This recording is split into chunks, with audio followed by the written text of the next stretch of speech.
When the first generation of the BMW X1 was replaced with the current model, the little crossover switched from a rear-drive-based platform to a mini-derived front-wheel drive architecture.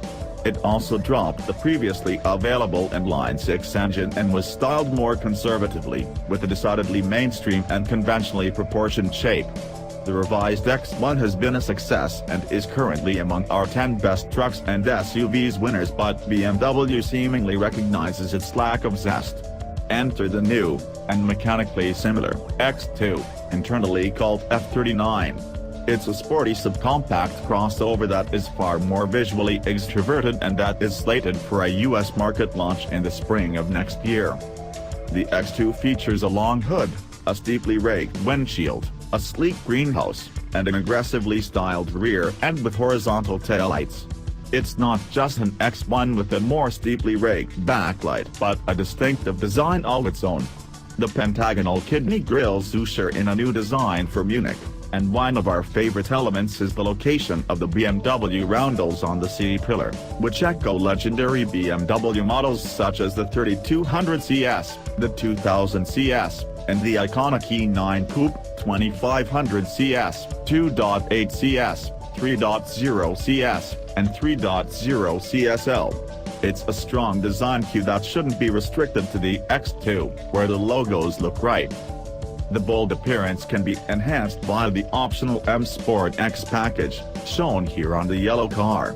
A new offering from BMW, it aims to combine styling elements of BMW's X SUVs and its M Performance models and is said to be inspired by rallying. An X2 with this kit has its own bumpers and side skirts, 19-inch wheels, with all-season or summer rubber, that can be upgraded to 20s, and matte frozen gray exterior trim bits meant to accentuate the cube's ground clearance. Inside the M Sport X, the default aluminum trim features a hexagonal pattern but can be swapped out for one of three other options. A more familiar M Sport package, minus the X, is available in Europe, that's the blue car pictured here. Although the proportions might suggest a rear-drive model to some, the X2 mounts its engine transversely, as in the X1 and current Mini models that also use the UKL platform. While Europeans can order from among 3- and 4-cylinder gasoline and diesel engine options, the American lineup will restrict choices to just one, a turbocharged 2.0-liter inline-4 making 228 horsepower and 259 pounds-to-foot of torque. As is typical for BMWs, the chassis has Eco Pro, Comfort, and Sport driving modes. Each affects the steering weight, powertrain response, and, if the optional adaptive dampers have been fitted, suspension firmness. Additionally, an M Sport suspension is available that lowers the ride height by 0.4 inch. On base models, 18-inch wheels are standard and 19s are optional.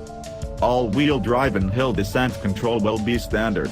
Manual and dual-clutch automatic transmissions available in Europe aren't on our order sheet, as the sole transmission offering is an 8-speed conventional automatic. The M Sport X package unlocks a sport program for the gearbox. BMW claims a 0 to 60 mph time of 6.3 seconds, that's right around the time we coaxed from a similar X1. A more powerful M Performance model is possible but not confirmed. We'd really like to see one filling the gap left open by the 6-cylinder X1 of yore, but we're not holding our breath in anticipation of a Transverse 6. The X2 appears to share most of its interior trappings, including the dashboard and the center console, with the X1. The differences are expressed mainly through a more extroverted color and trim inside and out. Available tech includes the latest iDrive infotainment, Wi-Fi hotspot connectivity, 6.5 or 8.8-inch touchscreen displays, and BMW Connected Plus functionality. Although pricing hasn't yet been announced, we expect the X2 to cost about $2,000 more than an equivalent X1, putting the starting price at $38,000 or so.